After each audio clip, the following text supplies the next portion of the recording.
함께 보실 하나님의 말씀은 마가복음 7장 1절로 23절 말씀입니다.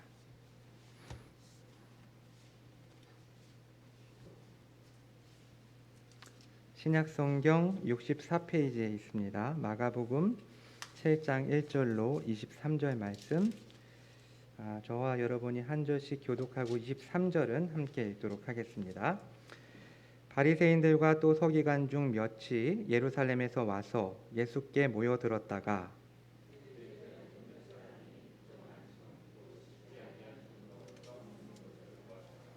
바리새인들과 모든 유대인들은 장로들의 전통을 지키어 손을 잘 씻지 않고서는 음식을 먹지 아니하며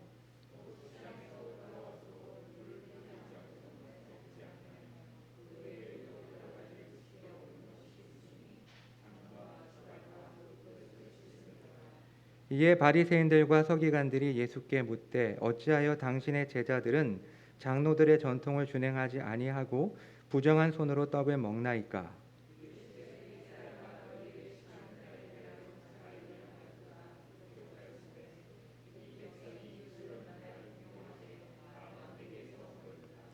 사람의 계명으로 교훈을 삼아 가르치니 나를 헛되이 경배하는도다 하였느니라. 또 이르시되 너희가 너희 전통을 지키려고 하나님의 계명을 잘 저버리는도다.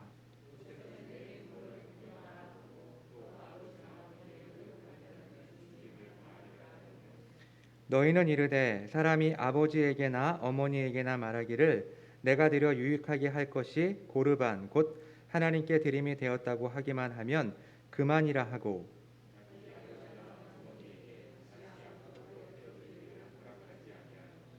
너희가 전한 전통으로 하나님의 말씀을 폐하며 또 이같이 일을 많이 행하느니라 하시고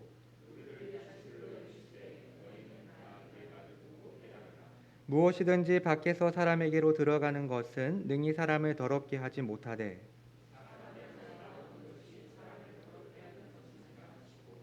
무리를 떠나 집으로 들어가시니 제자들이 그 비유를 묻자온대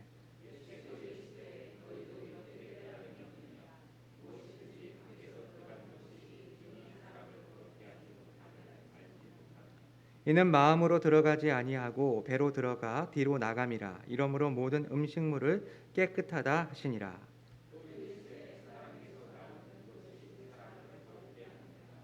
속에서 곧 사람의 마음에서 나오는 것은 악한 생각 곧 음란과 도둑질과 살인과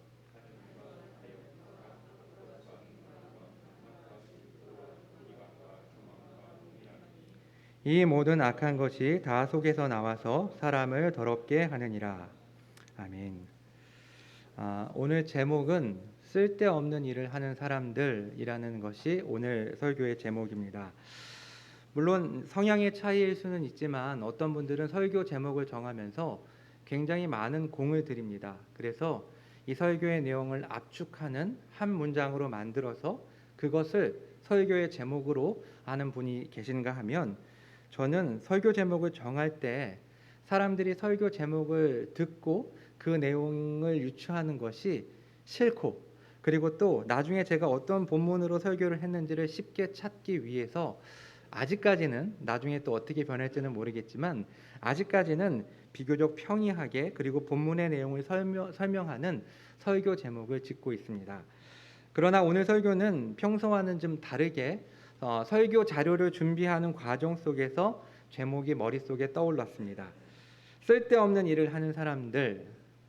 하지만 좀 솔직하게 좀 말씀을 드리면 이 문장은 좀 완곡하게 순화시킨 문장이고 제 머릿속에 떠오른 제목은 삽질하는 사람들이었습니다.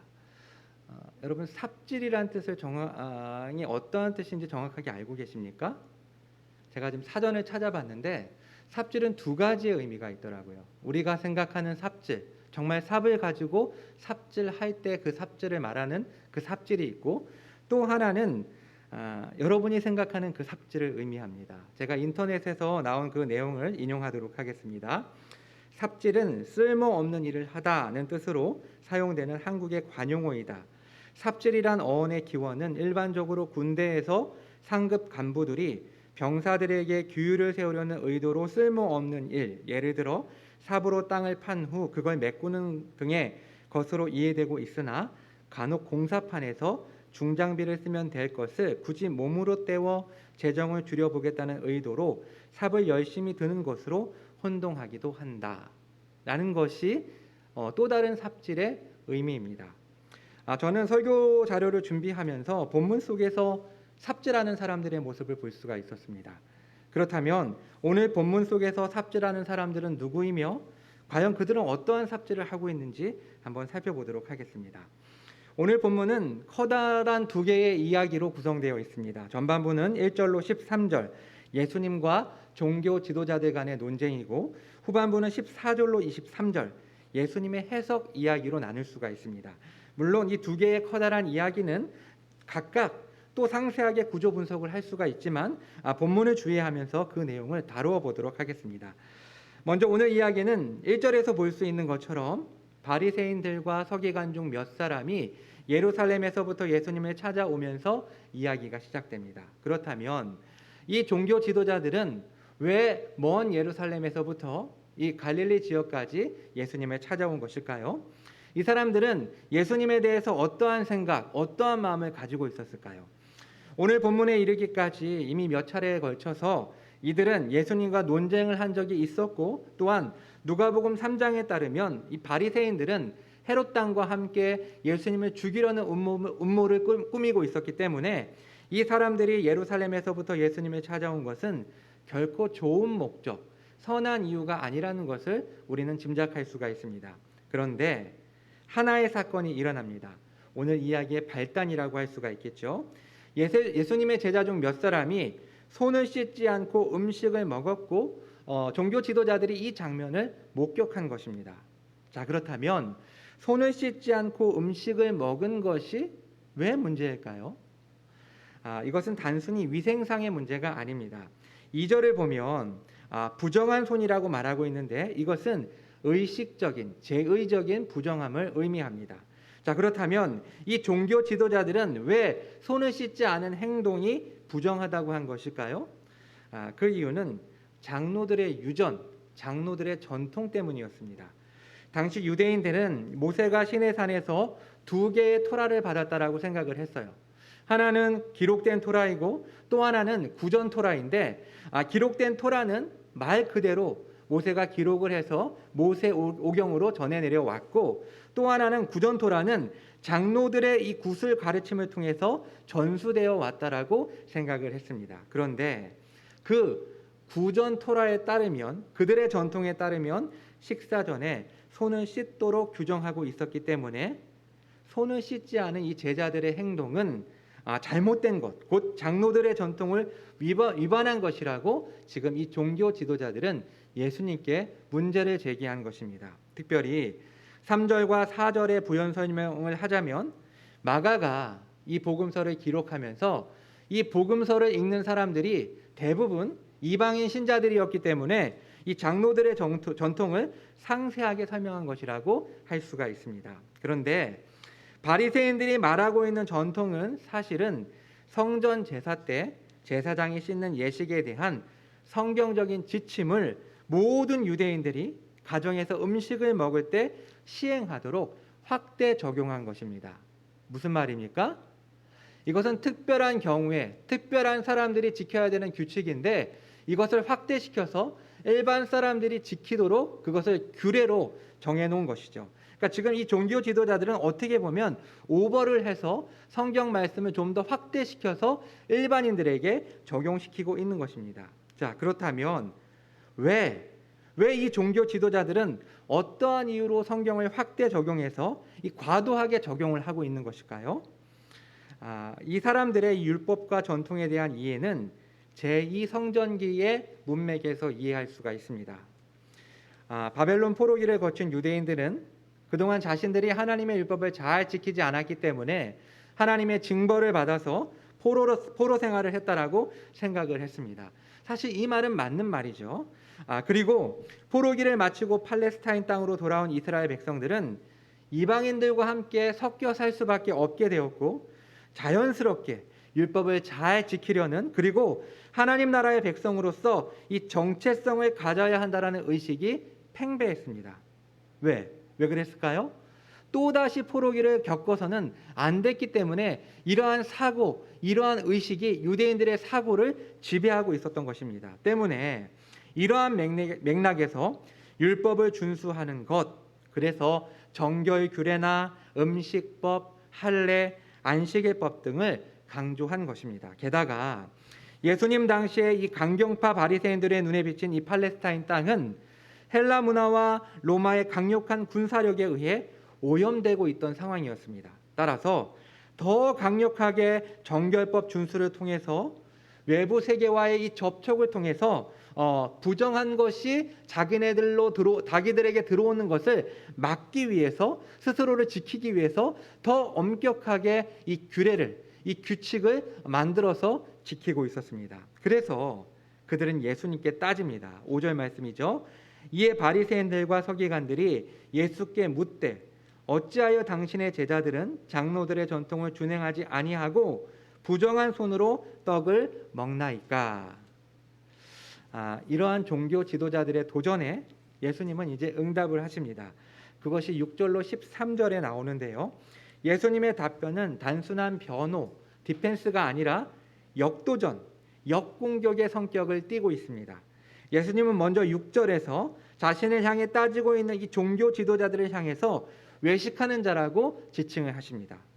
원래 이 단어는 연극에서 여러 차례 다른 가면을 써야 하는 배우들을 가리키는 단어였지만 시간이 지나면서 겉만 중요시하는 사람이라는 의미로 그 의미가 확장되었습니다. 그래서 여기에서 이 외식이라는 말은 사람이 말로 표현하는 것과 그 마음속의 진심이 서로 분리되어 있는 모습이라고 말할 수가 있습니다. 한마디로 위선이죠. 겉과 속이 다른 것. 지금 예수님께서는 자기를 향해서 도전하고 있는 이 종교 지도자들을 향해서 이 외식하는 자들아, 이 위선자들아, 이 겉과 속이 다른 사람들아 라고 지금 그 사람들을 지칭하고 있는 것입니다. 예수님은 이 종교 지도자들을 향해 너희 외식하는 자라고 말씀하신 후에 이사야 29장 13절을 인용하시면서 이 종교 지도자들의 행위는 마치 입술로는 하나님을 공경하지만 마음은 하나님에게서 멀다라고 지적을 하십니다. 여러분, 이 종교 지도자들은 열심히 있었습니다. 열심히 율법을 지켰습니다. 그러나 이러한 열심에도 불구하고 그들의 행동은 실상은 사람의 계명으로 교훈을 삼은 것이었습니다. 여기서 예수님의 질책의 핵심은 두 종류의 규례, 곧 하나님으로부터 비롯된 규례와 사람으로부터 비롯된 규례의 근원과 관련되어 있습니다. 사람으로부터, 하나님으로부터 비롯된 규례는 계명으로 절대적인 권위를 가지고 있지만 사람으로부터 비롯된 규례는 전통에 불과하며 절대적인 권위를 갖지 못합니다. 그런데 이 어리석고 미련한 종교 지도자들은 하나님의 계명은 버리고 사람의 전통을 붙잡고 있는 것입니다. 물론 예수님의 이러한 책망에 이 종교 지도자들은 동의하지 않았을 것입니다. 그들은 자신들의 전통이 하나님으로부터 나왔다라고 믿고 있었고 자신들의 전통이 이 계명과 충돌하는 것이 아니라 그것을 감싸는 울타리의 역할을 한다라고 생각했던 것입니다. 그러나 바리새인들이 그토록 지키려고 했던 전통은 계명을 감싸는 울타리가 아니라 오히려 하나님의 계명에 대한 그들의 충성심을 가로막는 장애물 또는 걸림돌이 되고 있었습니다. 이제 예수님께서는 이 종교 지도자들이 자신들의 전통을 지키려다가 하나님의 말씀을 저버린 실제적인 예를 하나 제시하는데 그것은 바로 고르반입니다. 그것이 이제 10절로 12절에 나옵니다. 먼저 10절에서 예수님은 하나님의 계명 두 가지를 언급하십니다. 첫 번째는 내 아버지와 내 어머니를 공경하라. 출애굽기 20장 12절 말씀과 신명기 5장 16절 말씀인데 이것은 10계명 가운데 5계명을 의미합니다. 두 번째는 아버지나 어머니를 욕하는 자, 저주하는 자는 반드시 죽을 것이다. 사형에 처하라 라는 출애굽기 21장 17절의 말씀입니다.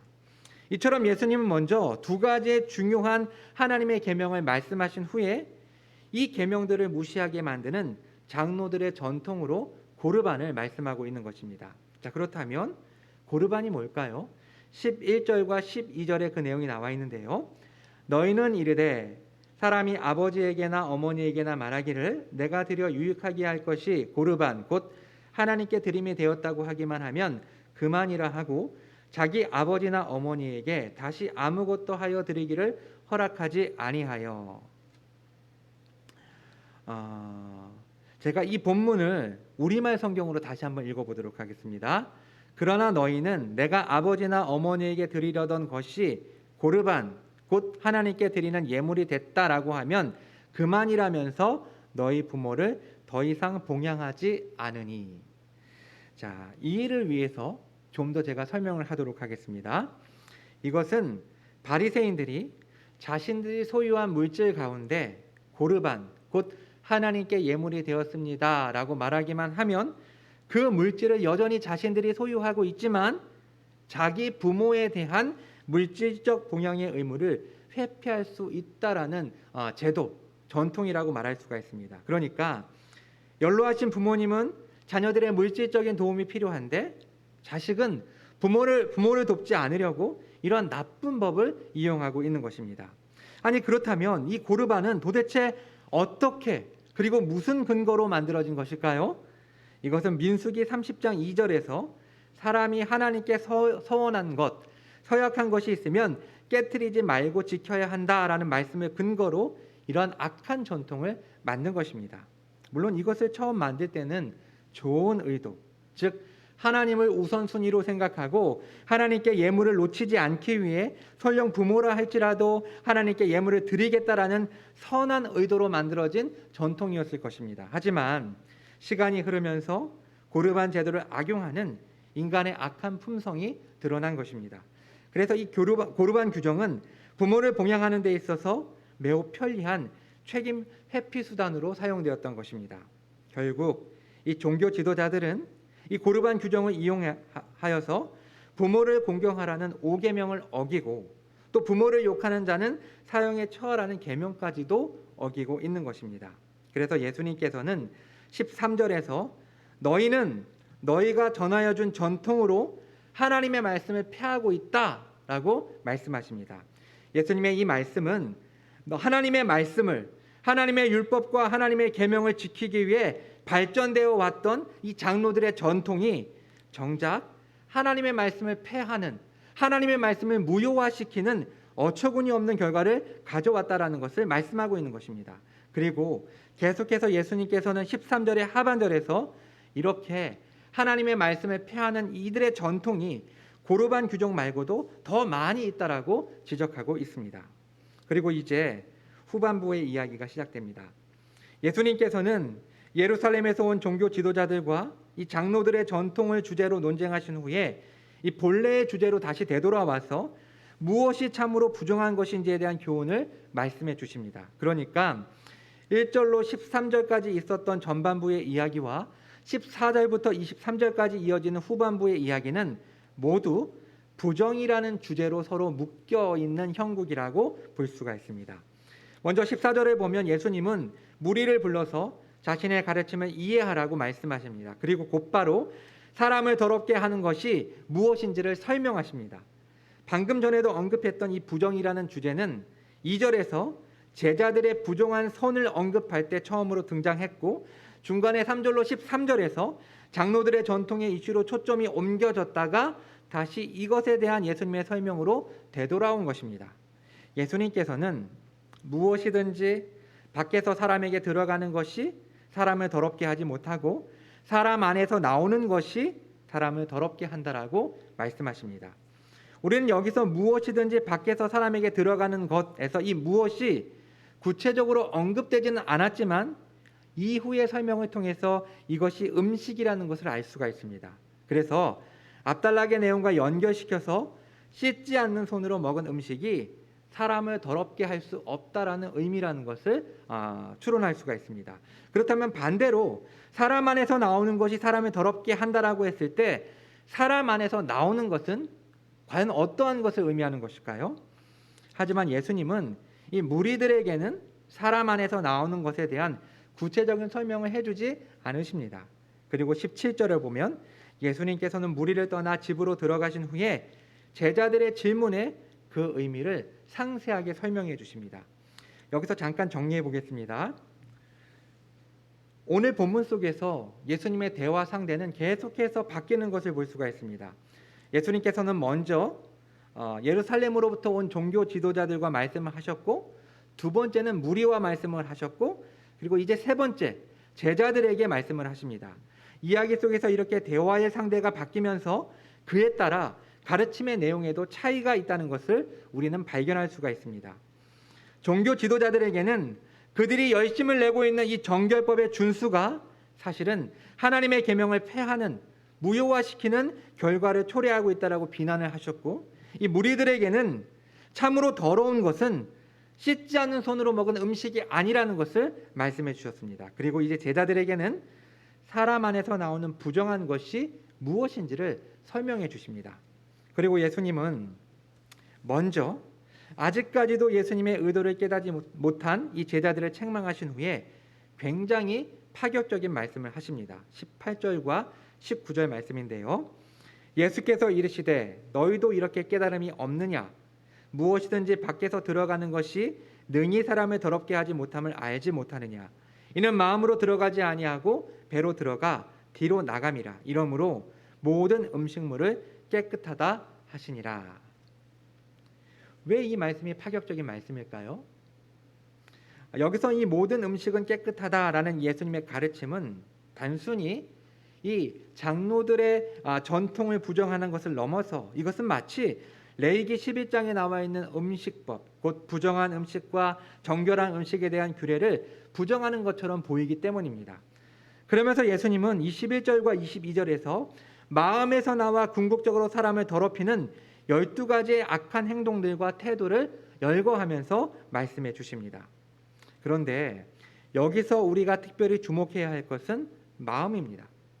예수님께서는 먼저 19절에서 밖에서 들어가는 음식이 사람을 더럽힐 수가 없는데 그 이유는 마음에 들어갈 수 없기 때문이라고 말씀하십니다. 음식은 소화기관을 거쳐서 배설되기 때문에 인간을 더럽힐 수 없다라는 것이죠. 그리고 두 번째로 예수님은 21절에서 사람의 마음에서 나오는 악한 생각, 즉 12가지의 악행의 목록들을 말씀하십니다. 우리는 지난번 설교에서도 우리 이정규 목사님이 오셨을 때 이 마음에 대해서 나눈 적이 있죠. 이 마음은 감정이 아닙니다. 이 마음은 인간의 지정의를 포괄하는 더 큰 영역, 범주를 의미합니다. 그런데 사람을 더럽히는 악이 이 마음에서 나온다라는 말은 타락한 인간의 중심이, 타락한 인간의 마음이 악에 감염되어 있다는 예수님의 이해를 반영하고 있는 것입니다. 그래서 결국 오늘 이야기의 마지막 부분이라고 할 수 있는 20절로 23절의 예수님의 말씀을 정리해 보면 사람에게서 나오는, 사람의 마음에서 나오는 이 모든 것이 다 악하다라고 한 문장으로 요약할 수가 있습니다. 사랑하는 성도 여러분, 그렇다면 인간은 어떻게 해야 정결해질 수가 있을까요? 물론 오늘 본문은 그 부분에 대해서 말씀하고 있지는 않습니다. 그러나 분명한 것은 사람을 정결하게 하거나 부정하게 하는 것이 외부, 즉 음식에 있다고 보는 이 종교 지도자들의 생각은 잘못되었고, 이런 장로들의 전통으로는 결코 인간의 문제를 해결할 수 없다는 것을 우리는 분명하게 알 수 있습니다. 말씀을 정리하도록 하겠습니다. 서두에서도 이야기를 했지만 장로들의 전통은 그 기원이 정말로 하나님으로부터 모세가 받은 것인지 정확하게 알 수가 없습니다. 하지만 제2성전기, 즉 바벨론 포로기를 경험하고 이 팔레스타인 땅으로 돌아온 이 유대인들은 자신들의 의지와는 상관없이 이방인들과 섞여 살게 되면서 또다시 포로기를 경험할 수 없다라는 두려움과 하나님의 언약 백성으로서의 정체성을 지켜야 한다라는 의식 속에 하나님의 율법과 계명을 더 잘 지키기 위해서 장로들의 전통을 더욱더 구체화시키고 더욱더 강화시켰습니다. 따라서 예수님을 향해서 문제를 제기했던 이 종교 지도자들의 행동이 터무니없는 행동, 맥락이 없는 행동이라고 말할 수는 없습니다.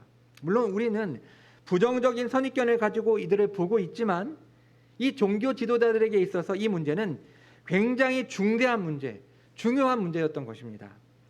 사실 설교를 준비하는 단계에서 저는 이 종교 지도자들이 삽질을 하고 있다라고 생각을 했습니다. 쓸데없는 일을 하고 있다고 생각을 한 것이죠. 물론 결론적으로 예수님의 책망에 따르면 쓸데없는 일을 한 것은 맞습니다. 이들이 한 행동은 불필요한 행동이었죠. 하지만 이들의 처음 의도와 이들의 열심을 속된 표현으로 삽질한다라고 조롱하는 것은 합당하지 않다라는 생각이 들었습니다. 한번 입장을 바꿔서 생각을 해봅시다. 이 종교 지도자들이 궁극적으로 지키려고 했던 것은 무엇일까요? 물론 장로들의 전통입니다. 그렇다면 이 장로들의 전통을 잘 지켜야 했던 이유는 뭘까요? 오늘 본문의 문맥에 따라 그 이유를 생각해 보면 그들은 이 부정해지는 것에 대한 강박을 가지고 있었습니다. 결코 부정하게 되어서는 안 됐습니다. 이 사람들은 정결의 상태를 유지하는 것, 그것이 곧 계명을 지키는 것이고 그것이 하나님을 기쁘시게 하는 것이라는 확신을 가지고 있었습니다. 그래서 정한 상태를 유지하기 위해 하나님의 말씀을 확대 적용하여 그들의 전통을 만들었고 부정해지는 것을 방지하기 위해서 디테일한 상세한 규정들을 만들어서 그것을 지키려고 애쓰고 노력했던 것입니다. 따라서 씻지 않은 손으로 부정한 손으로 음식을 먹어서는 안 되는 것이죠. 하지만 이들의 의도와 열심이 무색할 정도로 예수님은 이 사람들을 향해서 외식하는 사람, 위선자, 겉과 속이 다른 사람이라고 책망을 하셨고 이들의 의도와 열심을 사람의 계명이라고 혹독하게 비난하셨습니다. 그리고 외적인 음식이 사람을 더럽히는 것이 아니라 사람 안에서 나오는 그것이 사람을 더럽힌다라고 말씀하셨습니다. 그렇다면 여기서 말하고 있는 그것이 무엇일까요? 마음입니다. 이 종교 지도자들은 비록 말씀을 근거로 했지만 사람의 방법으로 정결함을 유지하려고 했습니다. 그러나 사람의 마음이 바뀌는 것은 인간의 영역이 아니라 하나님의 영역입니다. 우리는 지금까지의 설교를 통해서 예수님을 통한 부정의 역반응에 대해서 살펴볼 수가 있었습니다. 무슨 말입니까?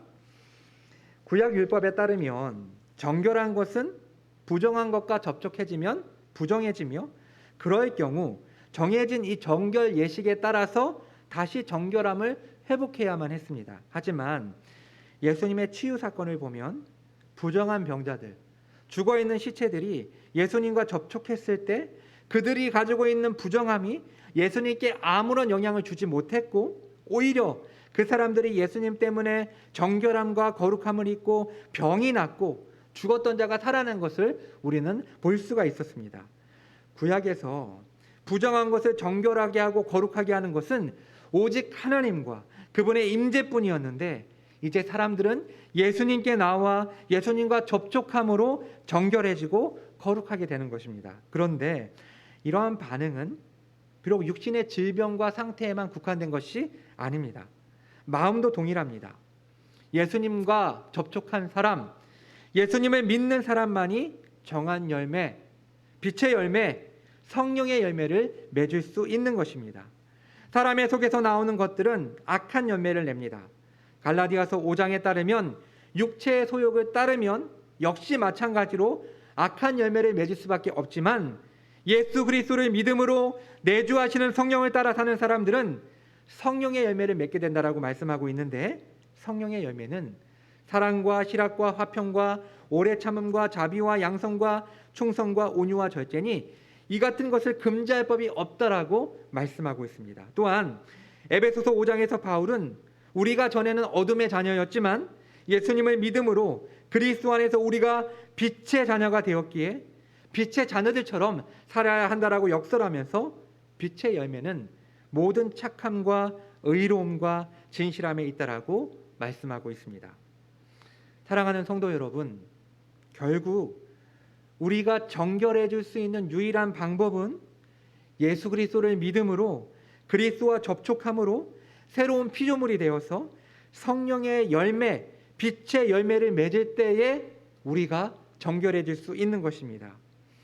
의도와 열심으로 신앙생활을 하는 것은 위험합니다. 계시를 떠난 의도, 성령의 인도하심이 없는 열심은 오히려 오늘 종교 지도자들처럼 쓸데없는 길로 우리를 인도할지 모릅니다. 바라기는 저와 여러분이 오늘 종교 지도자들의 모습을 반면교사로 삼아서 우리 자신을 돌아보고 무엇보다 예수 그리스도와 접촉함으로 우리의 마음이 새롭게 변화를 받아 정결한 열매를 맺으며 사는 저와 여러분이 되었으면 좋겠습니다. 기도하겠습니다.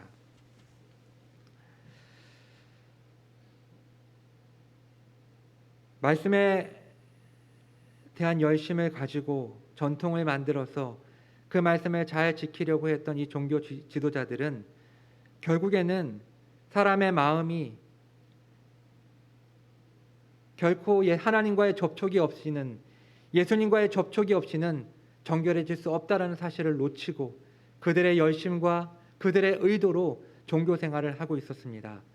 거룩하신 아버지 하나님, 저에게 믿음을 주시고 우리의 마음이 변할 수 있는 유일한 길은 예수 그리스도를 믿고 예수 그리스도와 접촉하는 것이라는 것을 깨닫고 그리스도를 믿음으로 그리스도 안에서 선한 열매, 빛의 열매, 성령의 열매를 맺으며 살아갈 수 있도록 저의 마음을 새롭게 바꾸어 주시옵소서. 이 모든 말씀 예수님의 이름으로 기도합니다. 아멘.